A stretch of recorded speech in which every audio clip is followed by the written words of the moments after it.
Hi, my name's Ashley. I'm doing good today. I hope you guys are doing as good as me.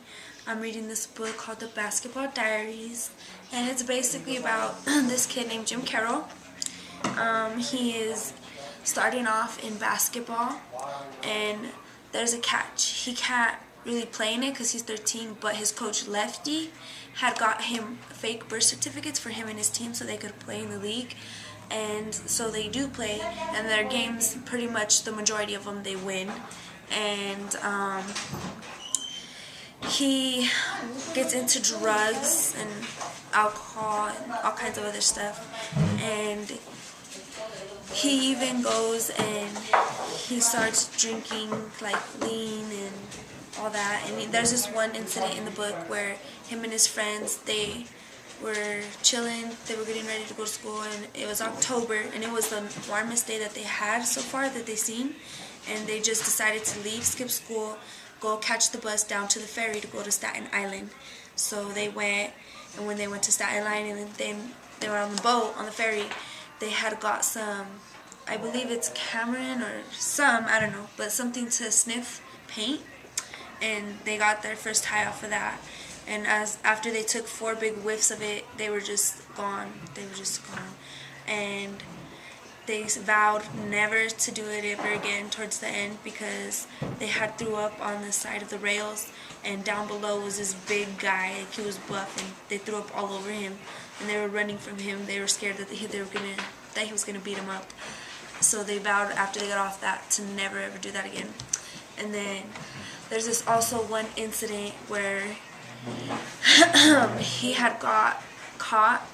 He had got caught with 3 bags of heroin, and for each bag of heroin that he had, they gave him a month. So he was in there for 3 months, and they didn't really have any writing in there. He didn't do no writing, and after he got out, he was basically on the same stuff, which was kind of weird, but you know, some people change, some don't. I really liked the way he started his diaries. Like, he let you know what the seasons were, what year they were. For example, this, all 63, like, you know, it was cool because in those seasons, he let you know what was going on and the different time frames and just how everything was.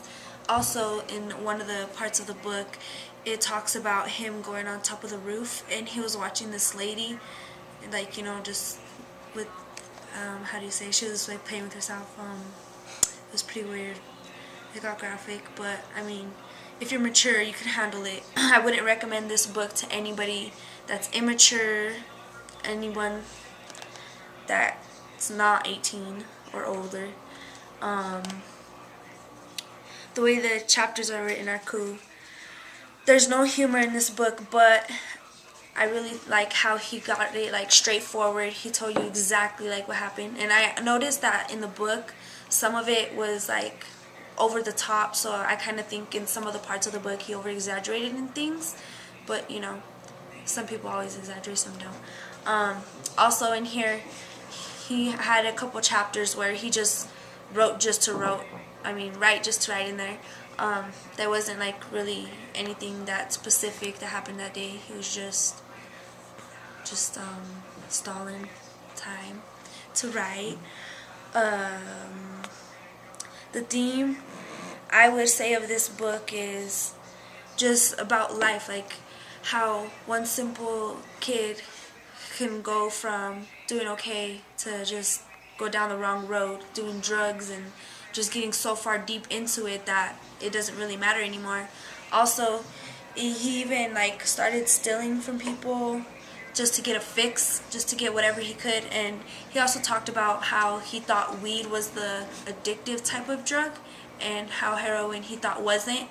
And he even said himself that, you know, it was a dumbass choice, but he figured out what like choice that was at the end. Also, I can kind of like in my life relate to this book in a way because I have family members that have gone down that path and done things like that before. Thankfully, they've changed, you know, for the better, and they're starting to do good now, which I wish I would have seen him do because I felt like, you know, he could have really done whatever he wanted to. He has that real mentality to just stay focused on what he needs to do. And instead of using that mentality in a good way, he used it to go get drugs and stuff. I would recommend this book because it's a very good book. It's very open-minded. You could see what drugs would lead to, what would they do to you, you know, and hopefully it would inspire you not to do anything like this. As long as you're 18 and older, read this book. It's a very, very great book, and I hope that you guys enjoy this book as well as I did. Thank you.